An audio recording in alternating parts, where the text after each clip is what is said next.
Hebrews 10:23 through 26. Let us hold fast the confessions of our hope without wavering. For he who promised is faithful. And let us consider how to stir up one another to love and good works, not neglecting to meet together, as is the habit of some, but encouraging one another, and all the more as you see the day drawing near. First, I'd like to thank everybody here for their support, whether it was financial or if it was with prayer.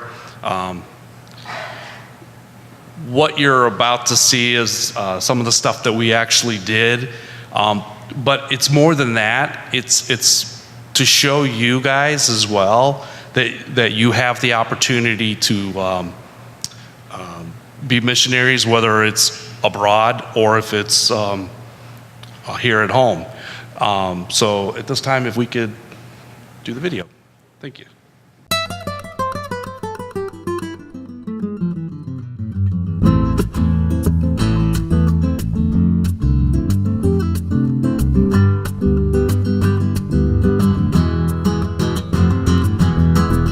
Hola everyone! Day one in Guatemala is going great. We all made it here safely, and we learned a whole bunch of new stuff today. I was on the healthcare site. I learned how to take people's blood pressures and how to check their height and weight and temperature. I am new to this, so I kept messing up and kept saying lo siento, which means I'm sorry. And the people were just so kind and compassionate towards me, even though I messed up on them like 100 times. I learned all about how to build relationships with these people, and they're so open to us, even though we're different. But we're all connected through Jesus, and that's what really matters. Thank you for the prayers. They are greatly appreciated. We're doing great, and everyone's having a fun time. So, adios.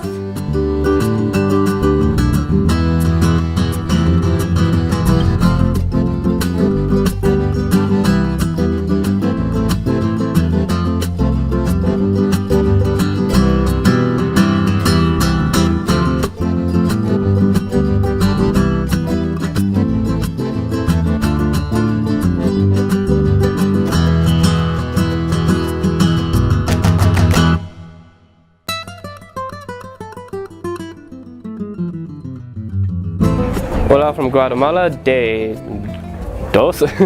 Day dos. Today we went to a community right outside of Magdalena where we're staying, and we went to this woman's home named Lydia, and I'm part of the AT team, the Appropriate Technology.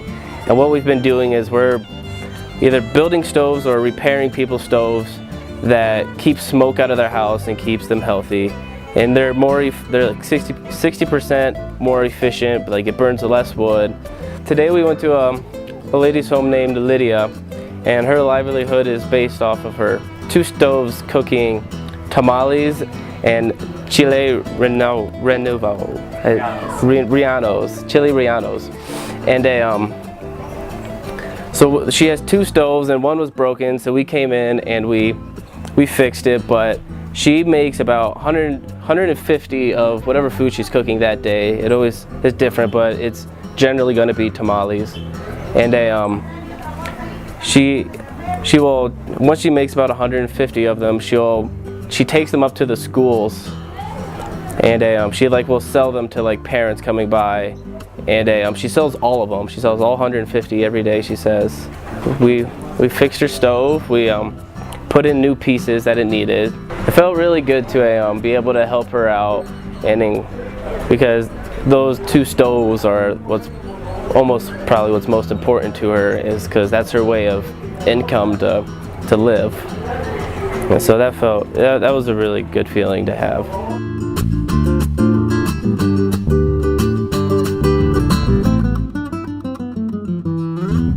So day one in Guatemala, we went to the community center and we played games called the Olympic Games. We went to a school and the kids seemed pretty overjoyed that we were there.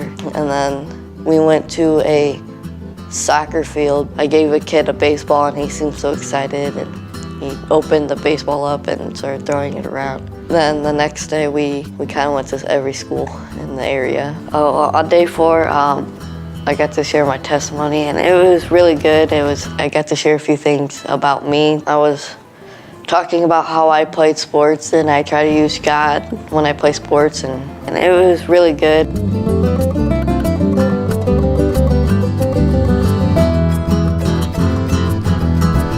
El Gorrion, Guatemala is a small community located down a dirt footpath about a mile from our host town. El Gorrion was founded in 1999 when displaced people from Hurricane Mitch settled here. There is no running water or sanitation, and many homes have dirt floors. Homes have no addresses or mail as we know it. Most kids drop out of school after 6th grade. In addition to the challenges associated with poverty, the community struggles with alcohol abuse, domestic violence, infidelity, and loneliness. This village impacted me the most. Our tutoring team went on home visits in the mornings to listen and encourage and pray with the mothers of the children in the tutoring program. My most humbling experience was visiting a woman who became a mother at the age of 12. Now, as a 19-year-old single mom with another baby, her 7-year-old daughter is struggling with school and being teased by her peers.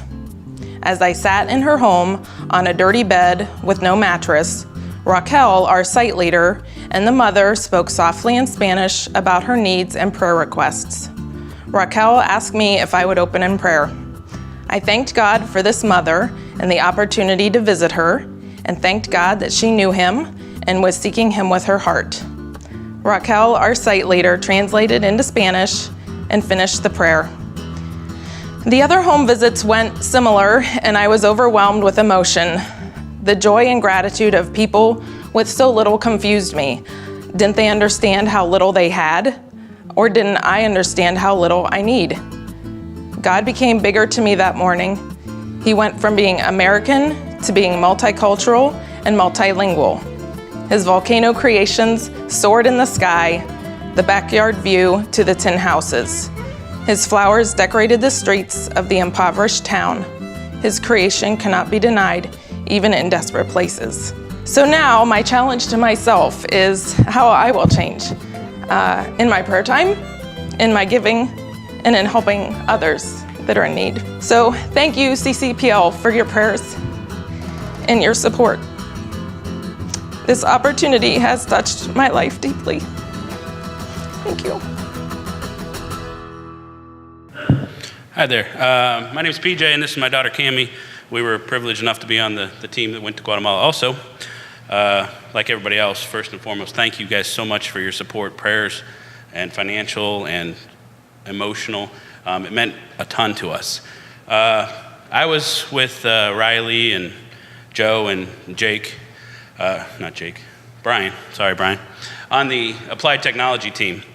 Funny story was we got to the airport, got picked up by the Students International guy, and we had about an hour drive up to Magdalena. And I bent his ear the entire way about every question I could think of. And I'm one of those guys that watches all those, what could happen outside the country things. So I think everybody out there is going to try to kill me. So I'm asking, what do I have to worry about? What's the safe? He said, you don't have to worry about anything. He said, this is just as safe as home. He said, just relax, So I asked him all these questions. They drop us off at what they call Central Park. They assign us to our host family and say, there you go. So Cammie and I, dragging our luggage down this cobblestone road, get to this house. I speak, my phrase for the week was un poco español, or my español es muy mal. Got that down really well because I used it a lot. The lo siento that Emily used earlier, I still can't do it. It took me till Friday till I almost got it. It was something about cilantro at one point. So our host family lady is walking us around, and of course Cammie speaks decent Spanish, so she was translating as much as she could. But it was all a bunch of grunts and this is how you wash your hands, and we're like, okay, I sat on the bed that night, and I looked at myself, and I looked at Cammie, and I said, now I think of all the questions I should have asked Noah on the way up here. Because it wasn't about my safety, it was about how do I function in a place I can't speak the language. like I said, I was on the applied technology team, so I knew I was going to be doing a lot of physical. Physical is not a big deal to me. I can work till I drop. It's not a big deal. But I sat there at that moment, not feeling like I shouldn't be there, but how can I do anything to make this relevant? You know, how can I reach people? I mean, they could get somebody down the street and hire them to work and build something or put a stove in somewhere. I learned throughout the week that it was less about what I could do and what God could do through me. I had an occasion where they were putting in stove in a little brick building, and it was so smoky that our team couldn't go all in there at the same time. So we were rotating in two at a time. The whole time the lady's in there cooking herself and just breathing the smoke. Well, I sat outside and started talking with the little girl that you saw in the video, and she had a little sister who was even cuter than her. And it was one of those, when we left, I told my site leader, I said, I feel bad, everybody's gonna think I'm not doing any work. He said, well, what was more rewarding? Spending that time talking to that little girl or building a stove? I said, well, it was talking to the little girl. He said, well, then that's what you needed to do. So it was one of those illustrations throughout the week that I realized it wasn't about the physical part. It was about being present and listening and letting God work through me.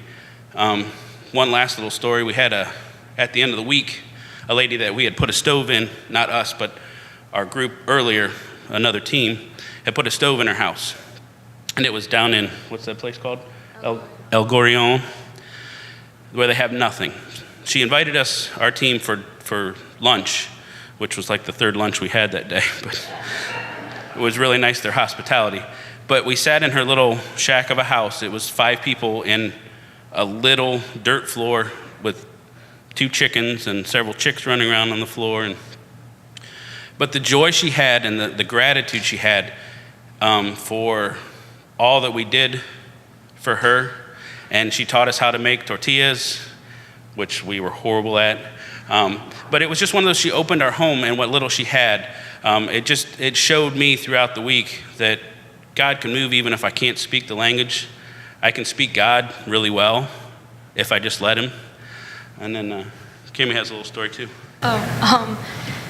Well, I'm too short for the microphone, but I worked at the art site with Ariel and Jake, and I was at the art school a lot, and I know that they talked about how like kids that drop out of school in like 6th grade will come, but it's also like elementary kids and younger children. And there were these 2 boys who were brothers, and they would come there all the time. They were like constantly there. And one was 7 and the other was 11.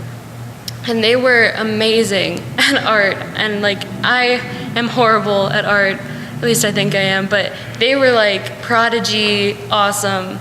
But I found out that their dad was an abusive alcoholic and would beat their mom all the time. And I didn't realize that at first, and I was constantly wondering why the boys were painting and crying a lot. And I would ask our site leader Alvaro like what was going on, and he would explain to me, and he would just pick up like the younger boy and just sit him in his lap and let him cry and keep helping him paint, and would talk to him in Spanish about how God loves him and everything.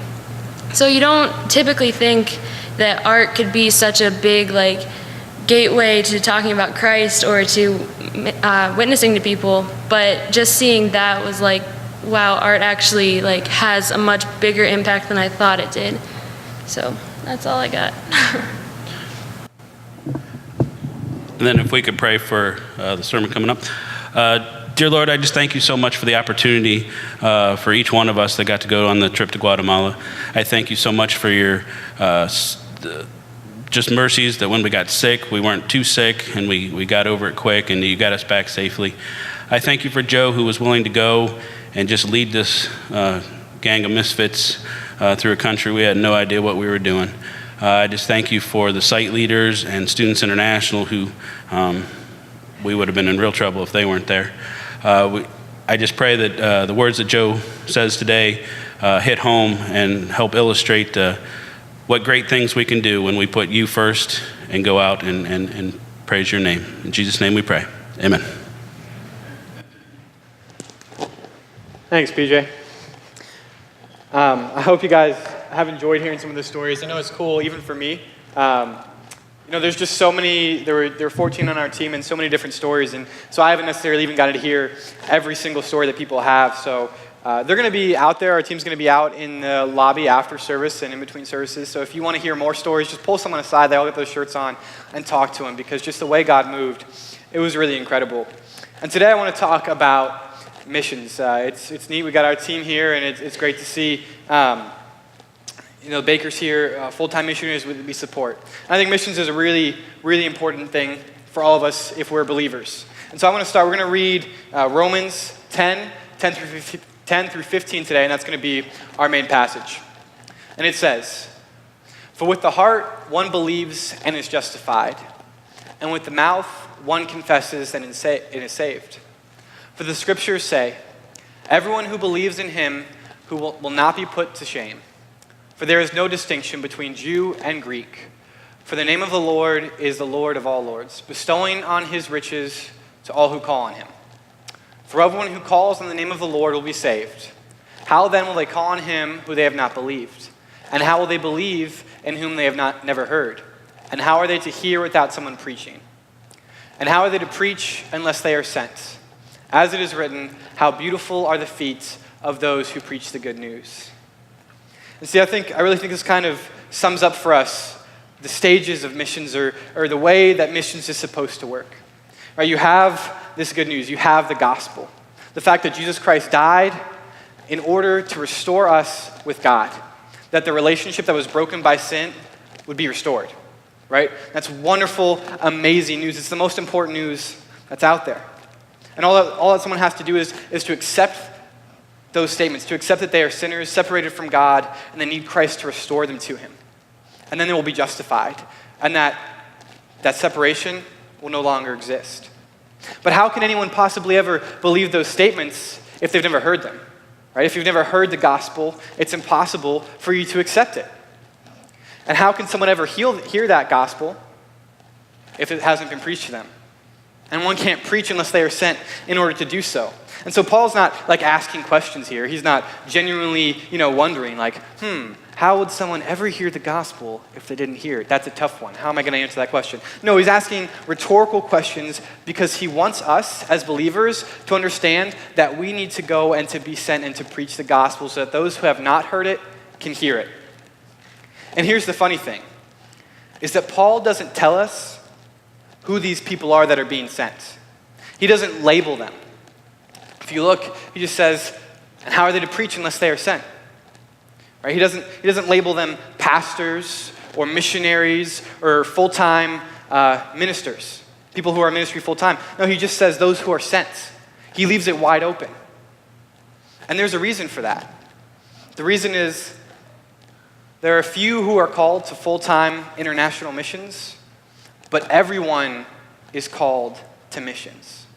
The reality is if you have this good news, if you have what people need to hear, then you have a responsibility to preach it. Right? And not everyone is going to go overseas. Right? Not everyone is going to leave and say, hey, I'm going to go to Africa, or I'm going to go to Guatemala. That's not the call that God has in everyone's life. Right? Because if we all left and went to Guatemala, or we all left and went to Africa, there would be no one to reach the people here. Right? And I think we've kind of, throughout the recent years of church history, have given people the perception that missions is only overseas, or that missions is only the responsibility of those who do it full time, when nothing could be farther from the truth. Paul starts in it, and again, he really debunks this perception that it's only the full-time people by not labeling them. He says just those who are sent. And we should all be sent. If we're believers, we're all sent into the world by Christ. Right? That's why we're still here. And then the second perception, right, of missionaries only being people to go to other countries, I think that's debunked in Acts 1:8, where it says, you will receive power and the Holy Spirit comes on you. And you will be my witnesses in Jerusalem, in all of Judah, in Samaria, and to the ends of the earth.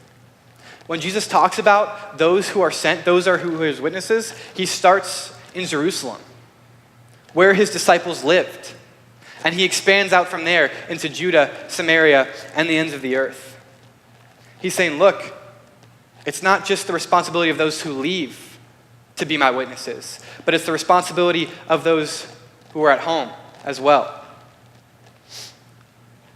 And so if missions starts at home, what does missions look like? If it's not just simply going to another country and sharing the gospel and doing things that we understand that full-time missionaries do, what does it look like for us? What does it look like for those who are here? And here's where I think it kind of breaks down.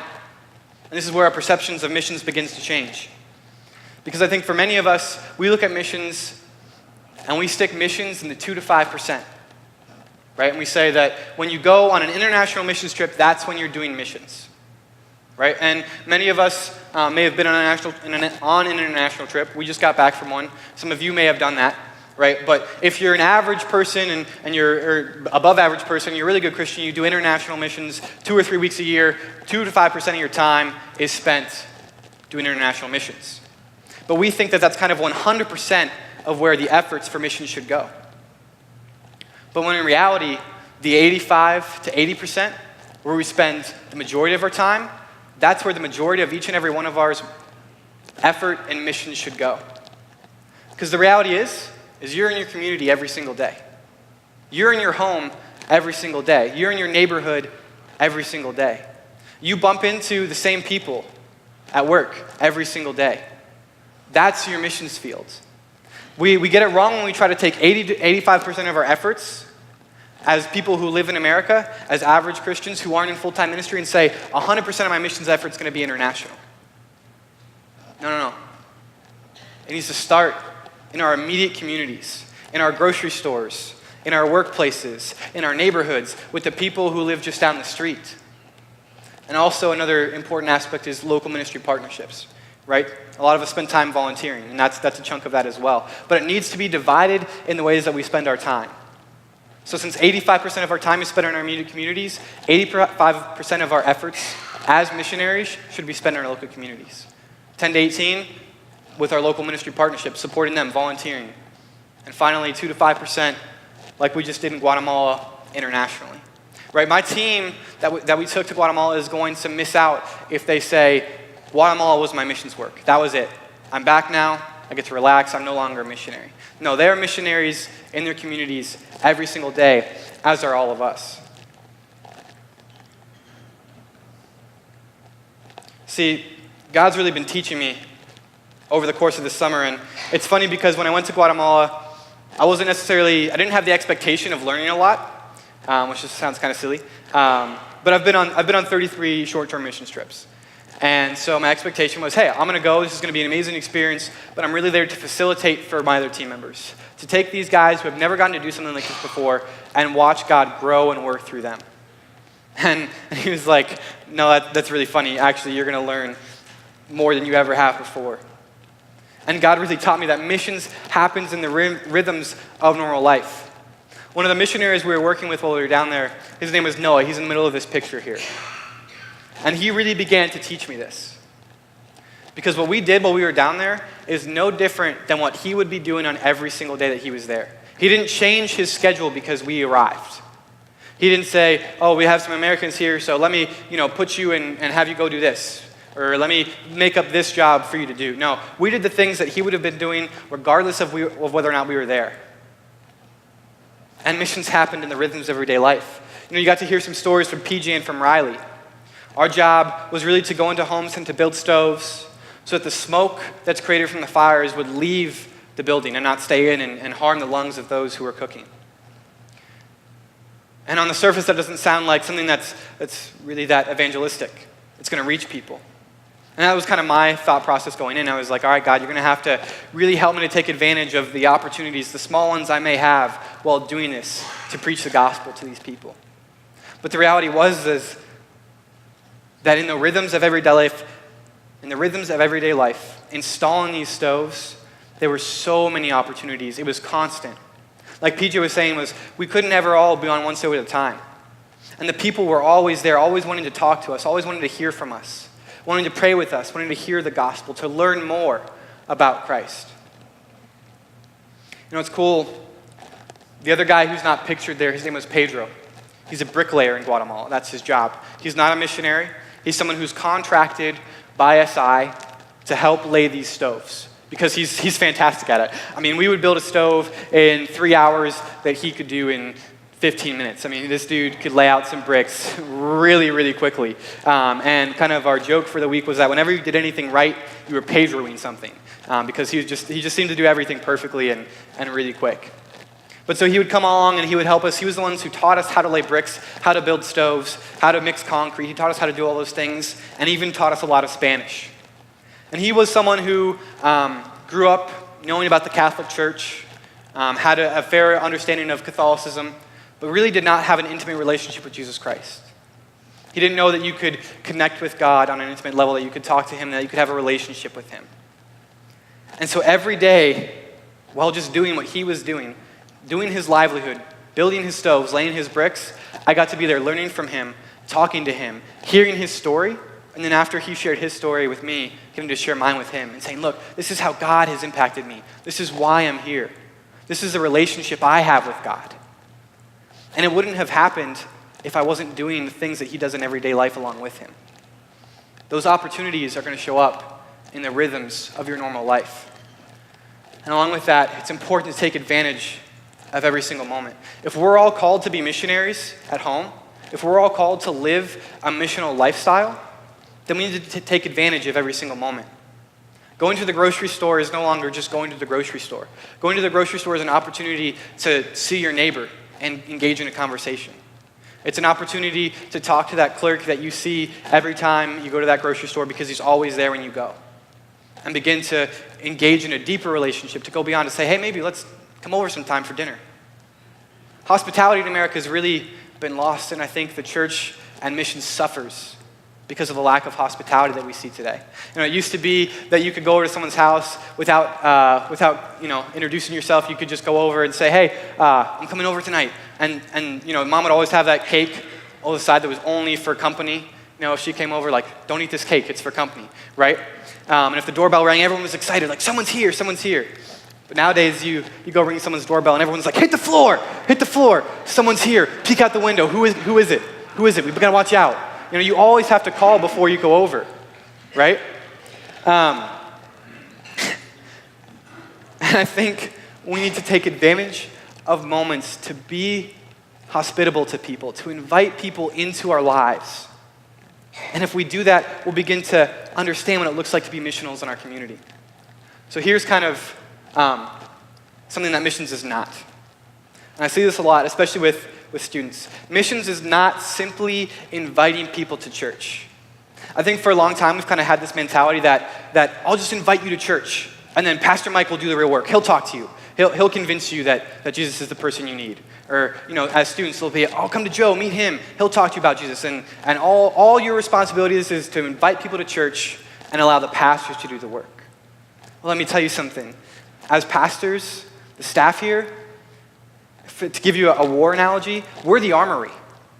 And you guys are the army. You come to us and we're like, here's a new sword, yours is broken, or here's a helmet, here's what you need. Now you go out and you fight the battle. And we stay home in the armory. And honestly, I get kind of jealous sometimes because I want to be on the front lines. A sports analogy for you is that we're the coaches. We're the people who train you, who get you ready to go play the game, who give you that motivational speech on Sunday. But then Monday comes and the game starts and we're on the sidelines and you're on the field. You guys are the front lines. And so I'm not by any means saying don't invite people to church. Please invite people to church, that's great. But don't use that as an excuse to not intimately disciple people in your communities. Because missions is so much more than just inviting someone to church. Missions is engaging with people and discipling them through the normal rhythms of everyday life. So here's 3 steps to begin living missionally, to live out this call to preach the gospel to those who have not heard it. Step 1 is pray for people. We're actually taking our students through this process right now of saying, hey, you guys are missionaries in your schools. You guys are missionaries in your neighborhoods. What does that look like? Step 1 we gave them was pray. We said pick one person that you know who needs the good news and pray for them for 7 days, every single day. And then step 2 was ask them how you can pray for them. It's so simple, but it opens up a door, right? I've been doing ministry. I've been praying for people for a long time, and I've asked a lot of people if I could pray for them. And there are times when people are like, no, I'm not interested at all. Please don't pray for me. And then I go pray for them anyway. But where the response is negative. But 95% of the time, no matter what religious background they have, no matter whether they're atheist or Muslim, no matter where they come from, they'll say, yes, here's how you can pray for me. And that's a small window to jump in to say, hey, I'm praying for you. I'm engaging with you. And then it only goes further from there. Once you're in the door and once you've been able to begin praying for this person and ask them to pray for them and ask how you can pray for them, you begin to understand some of their stories. People's prayer requests reveal a lot about what they're going through. And it gives you opportunity to listen, to hear. A lot of times I think we again view missions as just barging down a door and saying, here's the gospel, eat it all up. And that's important, and we need to be sharing the gospel, but we also need to take opportunities to listen to the hurts and pains of people who are hurting and in pain. Because we have the only thing that can restore them. Christ is the only thing that can fix the realities of life. And a lot of times the reality is that those things may not be resolved in this life, but there's hope in what Christ offers in the next life. So take the opportunity to listen to people and then speak Christ into that. Once you've prayed for them, once you've listened to them, then you have your opportunity to share. And then you're not just sharing this gospel that seems to hit off of what they're going through, but you're sharing a gospel that is specifically targeted to what they are going through. Oh, you're going through a divorce. Let me show you how Christ speaks into that situation. You have an abusive father. Let me tell you about God the Father and what he wants for you, what he hopes for you. And then the gospel is so much more powerful when it's integrated into the lives of people on an intimate basis and in a way that connects with their stories. Then that's when it really begins to work. So I really hope that all of us today, that as a result of hearing about this team, that a result of learning about Romans 10, seeing that you need to be sent, that you are sent, that you would go back into your communities, that you would be the players on the field, that you would be the warriors out there fighting the battle, engaging with people in the rhythms of normal life, and saying, here's the gospel, here's what you need. Before we close, I'm going to actually have a couple more of our team come up and share some stories, and I'll give you guys a closing thought. Beth? Andrew?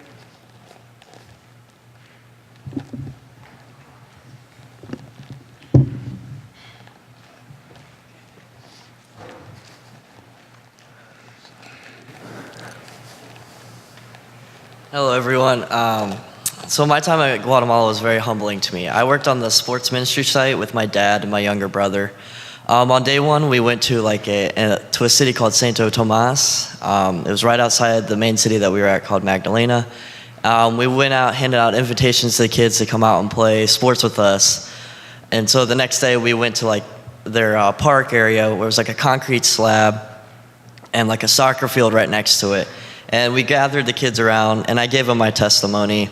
I told them who Jesus was and what he's done for all of us, and that he died on the cross and he rose.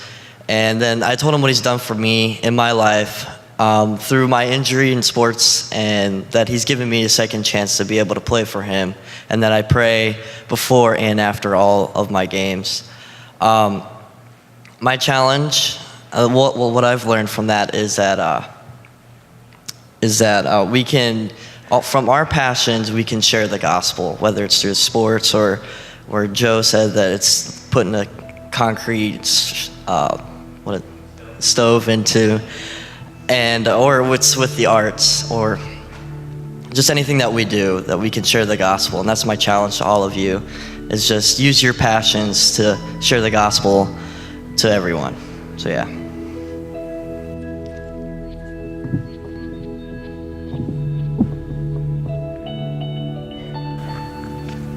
First, I'd like to thank everyone for the prayer and financial support for our team.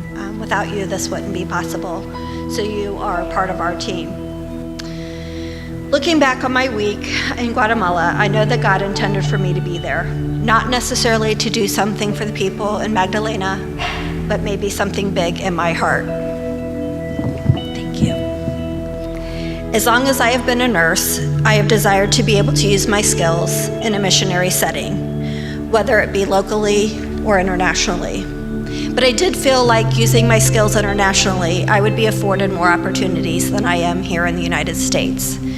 I'm not afforded the time to spend with my patients like I'd like to pull out a Bible and read with them, to pray over them, to connect with them in their home and visit them and stay connected and build relationship. I began my first day on the healthcare site with so much excitement to see what God was going to do. But by the end of the day, I was experiencing culture shock, and I was secretly counting the days till we could make it back home. I talked to my team about this in our time together in the evening and prayed to God and talked with Him. It was so difficult for me to see how the people of Magdalena and the other villagers lived. I felt sad for them not getting to experience all that we have here in the United States. I didn't know what I was going to do with all of this when I got back home. The financial poverty was overwhelming. I wondered why some of us have more opportunities than others. Was that all there was for them? I spent time talking to God about how I was feeling, and I asked Him to teach me something each time I felt sad for the people. I wanted Him to show me why I was there and what He had in store for me. The very reason that I felt uncomfortable was what He used to teach me something about myself. God showed me that the people of Magdalena and the surrounding villages had so much that I could learn from. They're friendly, they're warm, they're happy, and they're grateful. They are grateful for what they have, and they are not looking for the next thing that will make them happy. Yes, there may be financial poverty in Magdalena, in the villages, but they are rich in so many things. They are not so distracted as we are in the United States. As the days went on, I found myself wanting to live the simple life, a life fully relying on God and not on the things of this world. I didn't want to return home to the opportunities that I thought that the people of Guatemala were missing out on. Those things now seem trivial and foolish to me. They are just distractions that keep me from what God wants for me. He desires a relationship with us and for us to have relationships with others. And He showed me that by working with the healthcare team. While working with this team, I was able to share my testimony with other mothers in El Tablon. I was able to pray at the bedside of an elderly couple that was ill and provide medical care for sick children. God was so evident in those moments, and I realized that I do have those same opportunities here. I just need to be looking for them. Since our return, I have asked God to help me live more simply, to rely solely on Him and to take hold of the opportunities He provides for me to share my faith. My prayer for you is that you find these opportunities too, quiet moments without the world's distractions. Thank you. So I want to leave you with this. Romans 10:15. How do they preach unless they are sent? As it is written, how beautiful are the feet of those who preach the good news. I've gotten to hear so many stories today, and again, like Andrew and Beth said, it's in those rhythms of normal life. You know, Andrew's life, a lot of it's sports. It's a huge rhythm of his life, and he got to use that rhythm of his life to share the gospel. So as you sent us, I'm sending you. You know, you allowed us to go on this trip and to be missional. And now it's my turn to do the same for you. And to say, go, be missional in the rhythms of your everyday life. Have a great Lord's Day.